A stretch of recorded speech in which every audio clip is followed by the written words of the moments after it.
ఈ వేదిక చాలా శోభాయమానంగా ఈ సమావేశం అత్యంత ఆహ్లాదకరంగా ఉండటానికి కారణం మీ అందరికీ తెలుసు.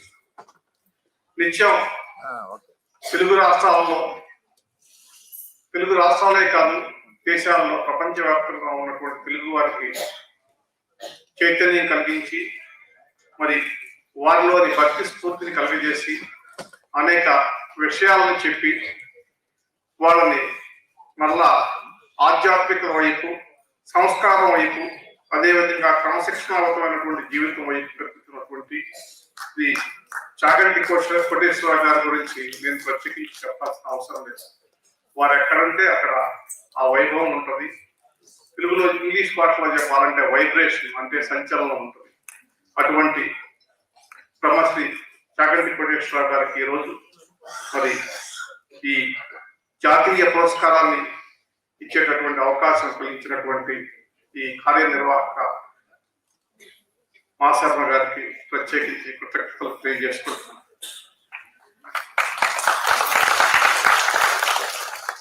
సాధారణంగా మన తల్లిదండ్రుల గురించి మనం చాలా గొప్పగా చెప్పుకుంటాం, అదేవిధంగా మన వంశం గురించి గొప్పగా చెప్పుకుంటాం. అది వీలైనంత వరకు తండ్రి వైపు వారి నుంచే చెప్పుకుంటాం తప్ప తల్లి వైపు నుంచి చెప్పుకునేటటువంటి పరిస్థితి మన తెలుగు రాష్ట్రాల్లో లేదు. కానీ మాసర్మ గారు గొప్ప వరకు కవులకు వారి కుమార్తెల వైపు తరపునటువంటి మానవుడు అయినప్పటికీ కూడా ఆయన వారి తాతగారి కవితా వైభవం అంతరించిపోకుండా మళ్ళా వారి యొక్క కవిత్వాన్ని, వారు రచించినటువంటి పద్యాలు కానీ, వారు రచించినటువంటి ఎన్నో గ్రంథాలని అందజేయాలనేటటువంటి సదుద్దేశంతో ఈ కొప్పవరం కళాపీఠం అనేటటువంటి స్థాపించి మరి గత 23 సంవత్సరాలుగా వైభవపేతంగా మరి ఆ కార్యక్రమాలు నిర్వహిస్తున్నారు. ఇది చాలా అసాధ్యమైనటువంటి కార్యక్రమం. ఎందుకంటే తెలుగు భాష అంటేనే ఒక రకమైనటువంటి చిన్న చూపుకున్నటువంటి పరిస్థితి. స్వచ్ఛమైనటువంటి తెలుగులో మాట్లాడితే అర్థం చేసుకునేటటువంటి మనుషులు కూడా లేని రోజులు, వారి పేరు వాళ్ళు తెలుగులో రాసుకునేటటువంటి పరిస్థితి కూడా లేనటువంటి రోజుల్లో ఇవాళ ఈ కార్యక్రమాన్ని, ఇటువంటి కార్యక్రమాన్ని నిర్వహించడం అనేటటువంటి చాలా కష్టసాధ్యమైనటువంటి పని. ఎందుకంటే గత అనేక సంవత్సరాలుగా మేము చూస్తున్నాం.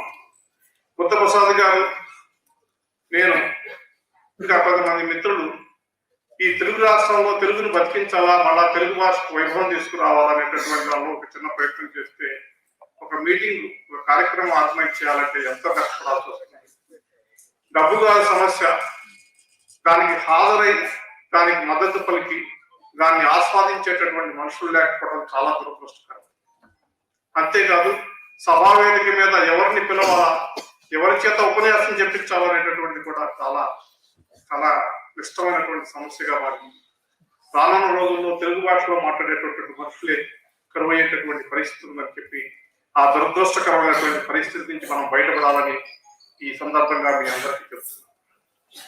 మీకు తెలుసు, మరి ఇవాళ అనేక సంవత్సరాల క్రితం గతించిపోయినటువంటి గొప్ప రూపంలో సాహిత్యాన్ని కూడా మనం అందుబాటులో లేనటువంటి పరిస్థితుల్లో ఇవాళ ఇంతమంది సాహిత్య మిత్రులు, కళాభిమానులు, మరి మీరందరూ కూడా ఇక్కడ సమావేశమై చాలా క్రమశిక్షణతో కూర్చొని ఎందుకు ఈ గొప్ప కవుల గురించి వినాలనుకుంటున్నారో, చాగంటి వారి మాటలు వినాలనుకుంటున్నారో మరి చూస్తుంటే చాలా సంతోషం వేస్తుంది.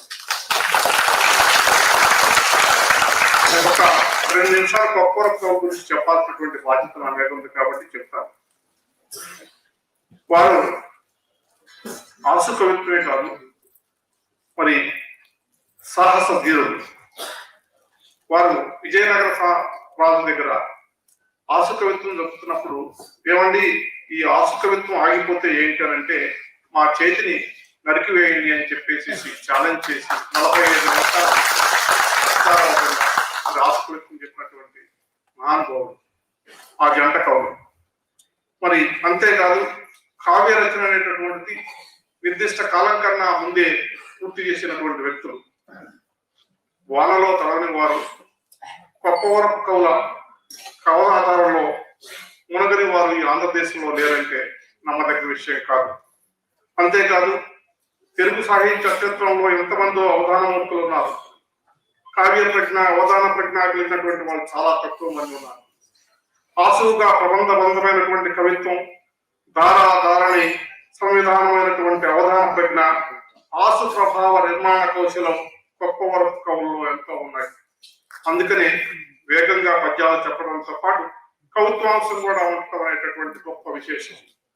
రోజుకొకటి, ఒక్కొక్కసారి రోజుకి 2 సార్లు కూడా శతావధానాలు చేసినటువంటి రోజులు ఉన్నాయి.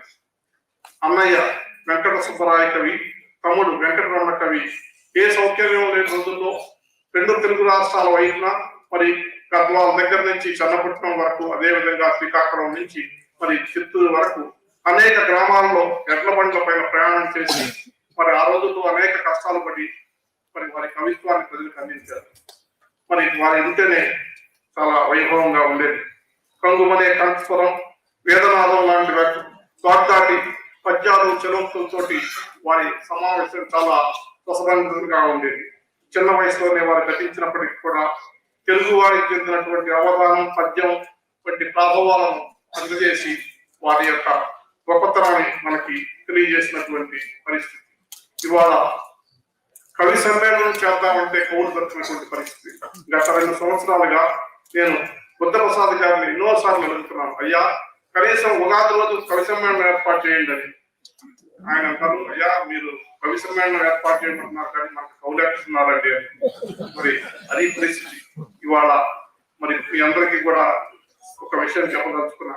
ఒకే విషయం చెప్పారు, గొప్ప కవుల్ని ఎవరో ప్రశ్నించారంట, అయ్యా మీకింత గొప్ప ధారణ, గొప్ప సమయస్ఫూర్తి, మరి ఈ రకంగా మీరు కవిత్వం చెప్పేటటువంటి మరి మీకు ఈ శక్తి ఎక్కడి నుంచి వచ్చేదని వారు అన్నారు. పెద్దలను గౌరవించటం, అర్హత కలిగినటువంటి విద్యార్థులకు అర్హతమైనటువంటి విద్యను బోధించడం, తల్లిదండ్రులను గౌరవించడం, సరస్వతి దీన్ని స్మృతించడం వంటి కార్యక్రమాలు చేయడం వల్ల ఇవన్నీ కూడా మాకు ఈ ఆశ కవిత శక్తి లభించింది వీటి ద్వారా అని చెప్పారు.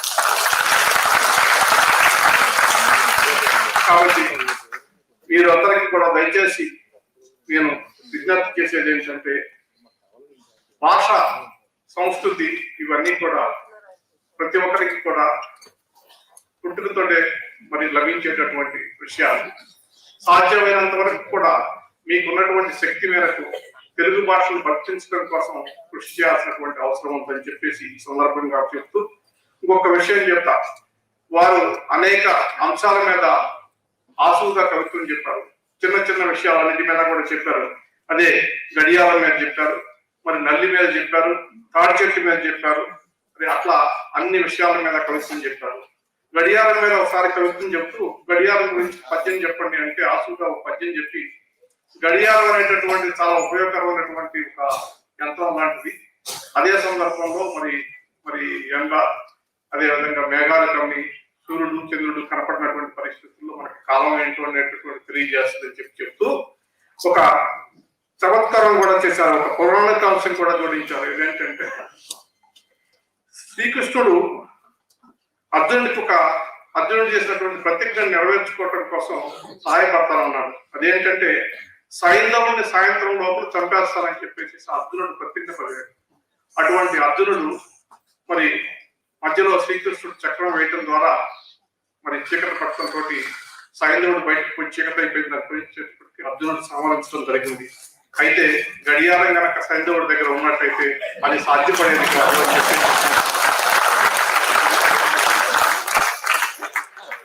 వారు చెప్పడం జరిగింది.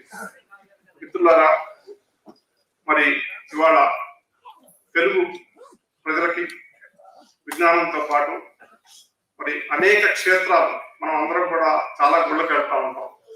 ఆ గుళ్ళకి వెళ్తే వాటి యొక్క ప్రాసెస్ ఏంటో మనకి చాలా వరకు తెలియదు. వెళ్తాం, దండం పెట్టుకుంటాం, కొబ్బరికాయ కొడతాం, లేదంటే ప్రసాదం తింటాం, వస్తాం. కానీ ఆ గుడిలో ఆ దేవుణ్ణి దర్శించుకోవడం లభించేటటువంటి కీర్తి కానీ, ఆ లభించేటటువంటి శాంతి కానీ, లభించేటటువంటి విషయం ఏంటనేటటువంటి చాలా మందికి తెలియదు. అటువంటిది శ్రీ చాగంటి కోటేశ్వరరావు గారు అనేక రాష్ట్రంలో, ప్రత్యేకించి తెలుగు రాష్ట్రాల్లో ఉన్నటువంటి అనేక పుణ్యక్షేత్రాల యొక్క ప్రాశస్త్యాన్ని గురించి, వాటి వైభవం గురించి, వాటి ద్వారా మనం ఏ రకంగా ఆ దేవుడిని పూజిస్తేనో ఆ కీర్తన చేస్తే ఏ రకమైనటువంటి ఉపయోగం కలుగుతుంది అనేటటువంటి విషయాన్ని మరి చెప్పి ఇవాళ సీరియల్స్ కి సినిమాలకి అంకితం అయిపోతున్నటువంటి మన ప్రజలకి మళ్ళా మరి ఆధ్యాత్మికత వైపు క్రమశిక్షణ వైపు ఉన్నటువంటి జీవితాన్ని వెళ్ళినటువంటి గడిపేటటువంటి ఆలోచన కలిగజేసినందుకు శ్రీ జగన్ కోటేశ్వర గారికి మరి యావత్ తెలుగు ప్రజల తరఫున హృదయపూర్వకమైనటువంటి కృతజ్ఞతలు.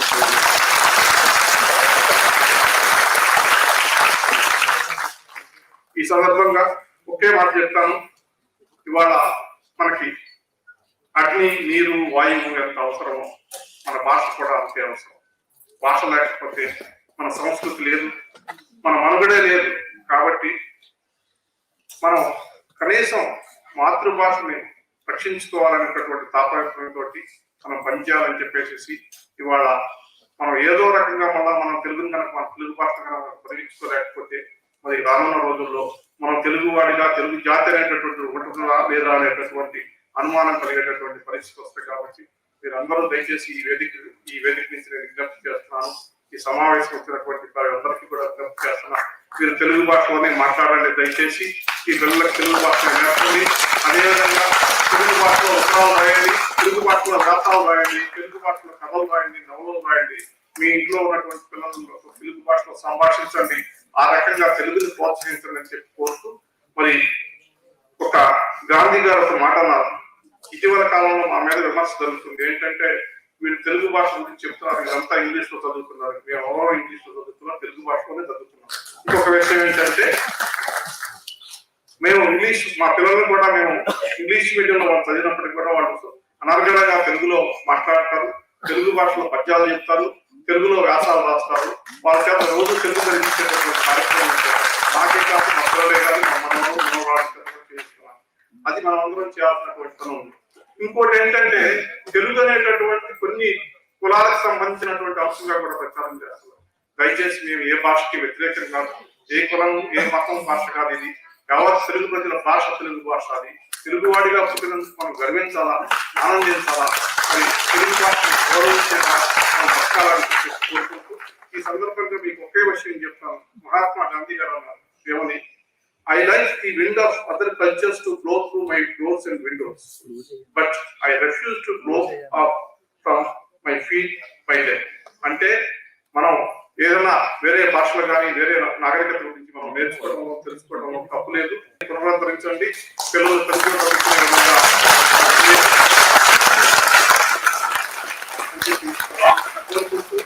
యావత్ తెలుగు ప్రజల యొక్క ఆశ, వారి యొక్క కోరిక అనేటటువంటి విషయం కూడా తెలియజేస్తూ ఈ అవకాశం ఇచ్చినటువంటి మీ అందరికీ కూడా కృతజ్ఞతలు తెలియజేసుకుంటూ మనం ఇప్పుడు జగన్ కోటేశ్వర గారి అద్భుతమైనటువంటి ప్రసంగాన్ని వినబోతున్నాం. కాబట్టి నేను ఎక్కువ మాట్లాడటానికి సాహసించట్లేదు.